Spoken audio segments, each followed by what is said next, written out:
life that I'm living. Sit back, chillin', start a multi-business with the focus of making millions. It's the stuff that dreams are made of, and no hater can stop. Hello everybody, I want to thank you all for tuning in for today's show, Let's Talk Business. I'm the host, Marvell Robinson, and I have with me a special guest, Miss Kay Farlow, aka Kay Farlow. And today we're going to talk about some of the local business journeys that deals with entrepreneurship and business ownership right here in the local community. So with that being said, I just want to turn my attention over to Miss Kay Farlow. How you doing, Kay? I'm doing well. How are you? Good, good. Hey, I want to thank you for taking some time out to join me today. And as we talked in the past many times before about business, I wanted to utilize this opportunity to share just some of the information with our community. And but before we go into the deep details of that, go ahead and tell everybody a little bit about your background. Yeah, well, first of all, thank you so much for having me. I really appreciate the opportunity. A little bit about my background. So I'm born and raised here in South Bend, Indiana. I graduated from Clay High School, class of '99, so really hate to see my alma mater going away as of this year. Went on to IUSB, finished my associates there in business and finished my bachelor's in marketing as well. A little bit of a different journey though. I had my son going into my junior year, so I was 16 years old. I was a big sports player, so I loved basketball and track and cheerleading, so that came to a halt, but wouldn't trade it for the world. So a little bit of a different experience, but still pushed through and was able to finish out those accomplishments. And now, fast forward, I own a couple of businesses here in the city. I became a real estate investor back in 2008 when the market crashed. Went on to open up an LLC that would ultimately hold all of my residential real estate. Bought a commercial building in 2019. I'm in financial services, so I teach all things money. So literally when clients come to me, we touch on every area concerning their money. And also had the opportunity to be the administrator for the City of South Bend's program, Small Business Suite. And so I've been training and helping to develop entrepreneurs here in the city as well. All right, all right. See, you've been very, very busy in the community. Yes. So let's start with the motivation or the inspiration. You obviously talked about you going to college. You had the situation with your child that came about. Yeah. Well, what motivated you to keep going after that? You know, I use negative chatter, I would call it. You know, I've had, unfortunately, in middle school, I had a teacher who kind of stood toe-to-toe to me and told me I wasn't nothing. And then when I got pregnant, of course, I was told I wouldn't amount to anything. I wouldn't be able to be successful. I wouldn't finish school. And so I tend to use negative chatter as a motivator. It gives me fuel and energy to be able to prove out whatever's on my heart, whatever I'm dreaming about, whatever I'm going for. And so every time I would come up against challenges, I would turn that into the fuel that I needed to keep going and as my motivator. So, and of course I wanted my son to have a different experience than I had financially. And so growing up, you know, my mother had 8 children. She was pretty much a single mom. You know, she had a man here or there, but nobody that really stood up to be what a man should look like in a household, the provider, the protector. And so I watched her struggle with 8 children. And so when I had my son, I made a decision that his life would look different financially. And so I set out on a journey to make sure that that happened. Okay. What a strong motivating factor indeed. Yeah. You know, part of the purpose of this show is to educate our viewers in connection with business ownership as well as entrepreneurship. When it comes to being in the mindset of a business owner and an entrepreneur versus the opposite, what do you think helped you or made you want to say, I'm going to be a business owner, or did that just fall into your lap, or how did that come about? You know, to be honest, on that journey to making sure his life was different financially, being an employee I noticed that I had a lot of limitations. I could only get whatever somebody was willing to give me or what they thought I was worth or valued for the position, that I would have. And so I noticed that it just wasn't enough, having my son as a motivator and looking out in the community. Of course, I've never been a selfish person. And so what I wanted for my son, I wanted others to be able to experience it as well. Well, with limited resources just from the JOB, I realized I am only going to be able to do limited work with these dollars.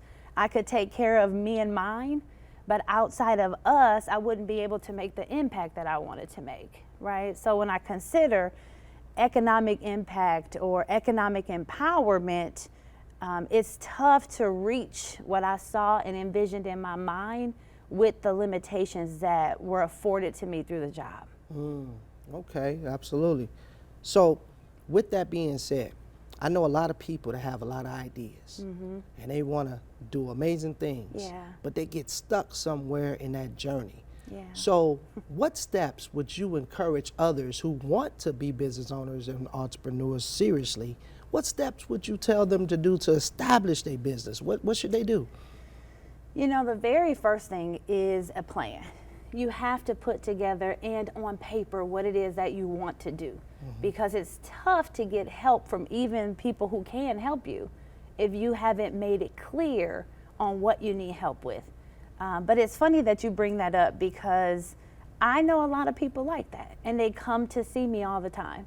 And so at the Empower Center, when I'm sitting down with a business owner, a potential business owner, aspiring business owner, current business owner who's struggling, we put together action plans and help them walk through, what do I need to do first, what do I need to do second, what do I need to do third.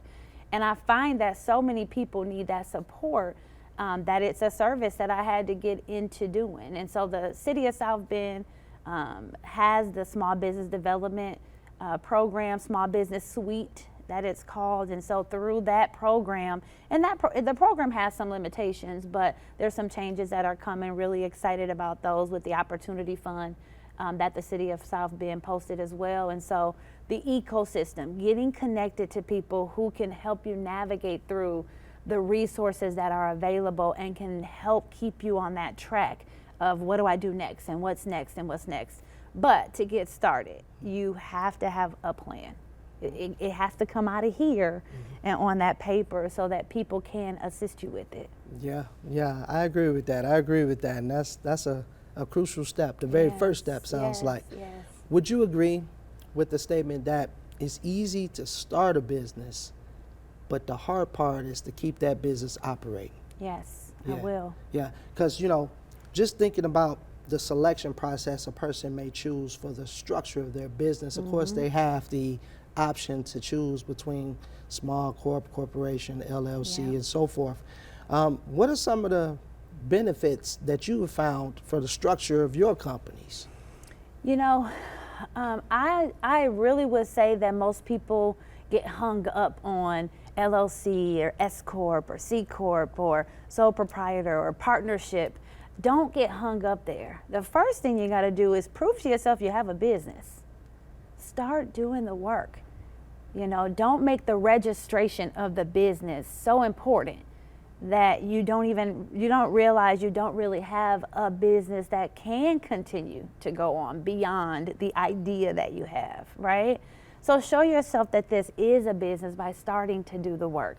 And then I believe that it's really important to sit down with somebody with some legal counsel to help you understand what you should be. And a lot of people just need the LLC or the sole proprietorship. So I started out as a sole proprietor. I didn't register my business until somebody shared with me, well, there's some protections financially if you move this from a sole proprietorship to an LLC, which is a limited liability corporation. So it minimizes my liabilities by having my assets connected to that LLC. And then beyond that, it's a financial decision in my opinion, because the S Corp then gives you more protections. Now this is not any advice by any means, right? But this has been my journey. So I'm finding that as I continue to make more income or higher levels of income, you need more protections, and you also need to start looking at taxation. And so oftentimes the decision to move from sole proprietor to LLC to S Corp to C Corp has a lot to do with finances and tax protections and liabilities. Yeah, thank you for sharing that. Absolutely. You know, because one of the things that I've seen recently, I don't remember it being a thing in the past, but even with the LLC now, with the state of Indiana, there's a registration of a LLC individual and an LLC partnership. Yes. And of course, it still touches on the basis of certain protections, but also whether you are an individual by yourself running that business or if it's multiple or partners helping you run that business. So it's good to know, again, what you want to do, but also take in consideration those things you mentioned. Now, being in the South Bend area, Elkhart, as well as Mishawaka area, let's talk about capital. How challenging is it for startup companies to receive capital, or are there angel investors out here for them to look to, and how should they approach those individuals? These are some really good questions. Again, I would go back to the ecosystem, right? It's important who you connect to in order to get access to the resources that are available, because there are resources available, and oftentimes it takes time being in business to start to uncover those things, because they're not always readily available. It's not one website that you can go to that literally says, well, here's all the access to the capital. Now, when it comes to traditional lending, there are limitations there, because they're following strict guidelines and they're looking for specific things. But there's also resources out there that will go outside of those guidelines, and a lot of them are really geared toward minority business owners at this point. You know, those business owners that have proved to be the underserved and the overlooked, right? And so there are tons of resources out there, but it's getting connected to the right people and having the conversations. And I always tell my business owners, I have, you know, one, she might text me or call me randomly, I'm so sorry to bother you. And I told her, do not say sorry. You are a business owner, and you can't allow anybody to make you fail. My last boss told me that. Don't let anybody make you fail. So if I gotta call you for a question, I'm calling you. What's the worst that can happen? Right? So getting connected to the right people, getting inside the ecosystems, putting yourself in these environments where other business owners are is really important, because I don't want to feed into the narrative that it's not available. It is. It's just really getting connected to the right folks, getting your plans in place, getting your finances in order, right? Which is a really big one. You know, a lot of people, that's one of the first questions they ask me, well, how do I get access to funding? What does your personal finances look like? And then are you tracking your business finances? Do you have a profit and loss statement? Do you have a balance sheet? And some of those things for people can feel like big mountains that we gotta climb. The reality of it is, for some of us, it is. We've not been trained, just like money. We've not been taught. We don't live in a culture where money is a normal topic and we're understanding how it all works. And so when you get connected, though, to the right people, you can get access to resources that allow you to learn some of those things. Okay, wow, such a great amount of information there. And I really appreciate you sharing it, because this is what our audience definitely needs to hear. And you're so right when you talk about how a person might find themselves to be overwhelmed because they don't have the knowledge base of how to handle those various forms of documentation for tracking purposes, which is very important, so that when the IRS come talking to you, you don't have any problems, right? Exactly. Yeah, but you know, I just want to piggyback a little bit off of something you mentioned there about certain spaces, or being in the spaces. That almost sounds like networking. Yes, Yeah. it is. Would you elaborate a little bit more on that? I would. I remember, you know, coming in and purchasing the building over on Lincoln Way. That was 2019. And when I tell you, for about 4 years, consistently, I was everywhere, connecting to people, going to events, showing up for workshops, having one-on-ones, being intentional about understanding the landscape, not just of the business world, but even as it related to the city, right? I tell people all the time, it's a joke, but it's not. Growing up here in the community that I grew up in, the city didn't appear to be our friend or a resource that we could reach out to. As a matter of fact, we would go to the county city building only if we're in trouble, right? You got court, or you got to pay a ticket, or you got to go to the health department, right? There wasn't a bridge or connectivity there, where we even knew that resources and programs existed. And so since 2019, I've been very intentional to figure out what is available. Who's who does what? How is this structured? As a matter of fact, we had the city come into the iPower Center to teach us the structure of the city and who does what and who's responsible to do what. And you know who is at the top of that hierarchy? Who? Us, the residents, right? When he showed me that we are at the top of that hierarchy and the mayor and the city and everybody underneath works for us, it's a different mindset, right? And so it really opened my mind up to understand that I have to network, whether individually or whether at a networking event or at a workshop or a business expo. All of the resources that are here, the different organizations, get to know everything. And a lot of times we don't go that far with it. Yeah. You know, a lot of people would rather sit and say what's not and have not taken the time to really understand what is. Good point. Good point. You know, you bring out such valuable gems as we having this discussion here, because this is talking about our community. Yes. And we have a lot of talent, that's out there, a lot of great people with the ideas that they want to share that could have a great impact right here in these communities. Yeah. Let me ask you this. When it comes to mentorship in business, how valuable and how important would you say that is? And did it play a part with you? Yes, and it still does. I literally talk to, I have several, but primarily I have one in the financial services world where I talk to them daily, a couple times a day sometimes, right? But it's very invaluable because those business mentors who have been doing it longer than you have oftentimes have a different perspective, right? They can, I feel like, you know, it's a higher viewpoint, right? They've gone through a lot of the things that we've gone through. They've struggled in business. They're still in business. That's a whole nother topic. To remain in business long enough to even see the thing through as being successful. A lot of times we switch up 50 million times and you never gave the thing time enough to figure out, can this be successful for me?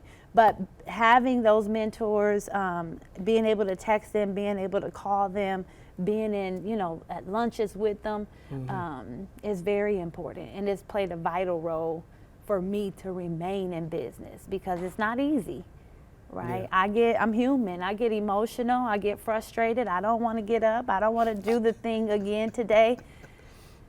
And he takes the time and he says, you know what? This is why you're going to do it today. He reminds me of what I'm doing and why I'm fighting for it. So. Yeah. Good stuff. Good stuff. You know, let's talk a little bit about risk taking when it comes to business, because I don't think no one can start a business and not take risk. And I say that because if you remember when COVID-19 began, a lot of small businesses took hits. Yes. A lot of them went out of business as a result of COVID-19. We're now past that time or post-COVID, and now a lot of people are thinking about what they can do. But can a person start a business with a little bit of nothing? Should they take the risk, or what type of risk should they keep in mind when they're trying to begin a business? When it comes to starting a business, having something you do on the side, right?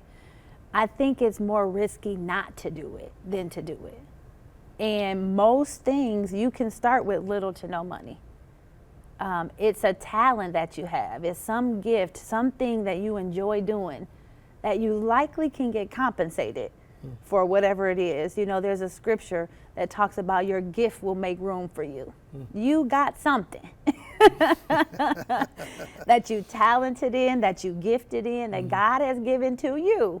And that thing is supposed to pave a way for you. So yes, it's more of a risk not to tap into that than it is to tap into it. And then there's levels of risk, right? When I purchased the building, I remember so many people around me being very concerned. Why would you do that? Oh my God, why, right? But what I found out along the way, even when I was starting to buy the residential properties, I was scared to death. I didn't know anything about being a landlord or having multiple properties. But what I found is the more that I would do, the more I would learn and the more I could get by doing. Yeah. And so it's more of a risk to not do it than it is to do it. So I could have accepted, right? I own my home. I make $53,000 a year, which is what I was making in 2016 when I quit. I could have accepted that as my life. And I could have went on vacations and, my son still would have had a decent experience, right? But the fact that I took those risks, first of all, when I talk about not taking those risks being the bigger risk, right? We sit with dreams and goals and desires of being free. What does that mean to you, right? What does that mean to a person? So for me, freedom of time and money was freedom, right? I wanted the ability to tap into what God had given me, and I also didn't want the restrictions of finance.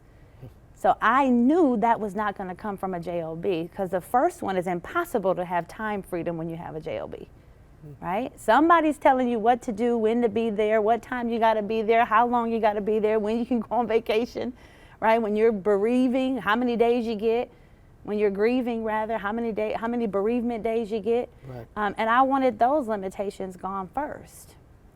And so my level of risk increased, and it still increases, from buying multiple properties to buying a commercial building to pulling out retirement dollars to make sure you can keep things going and you can stay in business, right? So, and we're gonna go right back to those finances. Right. Because those statements and being able to read, what I have coming in and how fast it needs to come in to get the return on investment I need to be able to do whatever the next thing is really important. Yeah. And that's just it. You hit it on the nose with that one. Now here's a question for you. These finances. This touches on something that I remember some time ago that you did a Zoom meeting on when I was one of your associates back in the day, that talked about deductions. And people have said that those deductions somewhat have changed based on administrations that have come into power. I'm not 100% sure in that, but isn't it important to know what you can deduct when it comes to having a business, like office space at your home, or fuel for your vehicle, or even eating costs? The reason I bring that up simply is because I think it's important for people to know the deductions that they can file back, but also they need to understand that there's a difference between their personal account and their business account. Right. Because there's a reason that they're separate. You agree with that, correct? Absolutely. Now, when you talked about no, not team, but you mentioned about freedom. That's what you mentioned. When it comes to that type of freedom, and you did mention time, let me ask you this. You're beginning a business. Let's say you're a service provider. As a service provider, you are providing a service to a customer base, and isn't it sometimes like having a job? Because you have to find a way to still supply the services to them at certain times and so forth. You still somewhat in that very beginning have to figure it out, correct? Yes, absolutely. Yeah. If we consider the 4 ways we make money. Okay, what's that? Right, the first way is as an employee.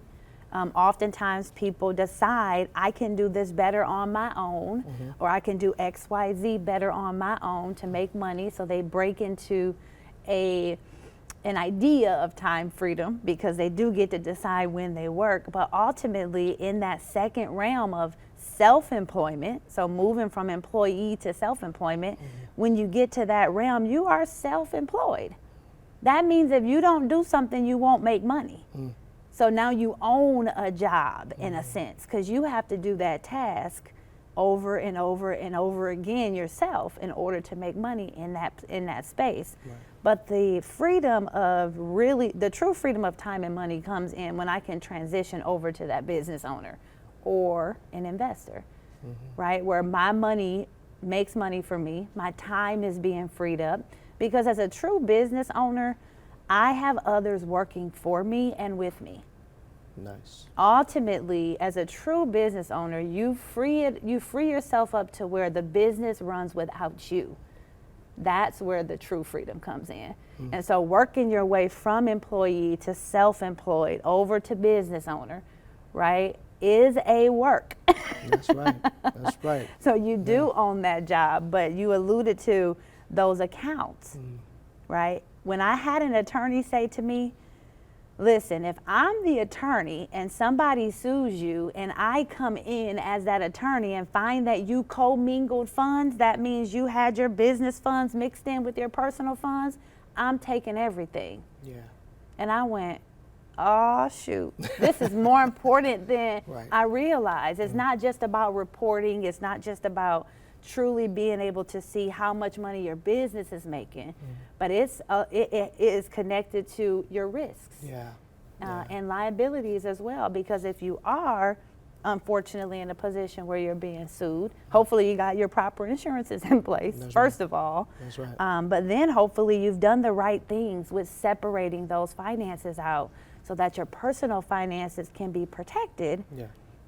if it's a business suit, right? So therein, we talk about the different structures of the business, the LLCs, the S Corp, and so forth. Yeah. All yeah. of that matters Yeah, it as you're does. growing and building and developing in Yeah. business. Yeah. Well, Kay, I got to tell you, I'm just thankful that you shared so many gems with us today. Thank you for taking the time out to talk with us. How can anybody reach out to you or take advantage of the services you provide? You know, the best thing to do, being that I founded a nonprofit. It's called the Empower Center. And so through that nonprofit, we have a phenomenal group of people who are our board. And what we do is focus on being a community resource. Okay. And so one of the best things to do is to reach out to us there. We are on Facebook.